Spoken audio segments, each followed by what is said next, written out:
Alright guys, a quick one. Here, I'll detail how to change voicemail greeting on your iPhone.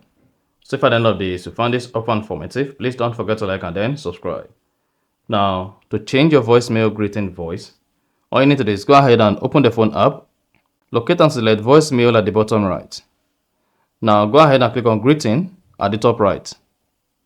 Then you should have set your ongoing message. You have default and custom.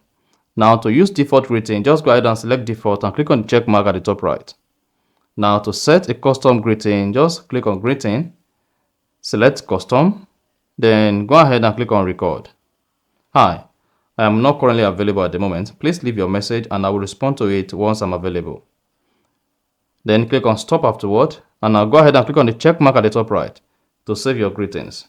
And when next you have an incoming call on your iPhone and it enters voicemail, the greetings is going to change and then you are good. So that is basically how to change voicemail voice on iPhone. If you found this offer informative, please don't forget to like and then subscribe.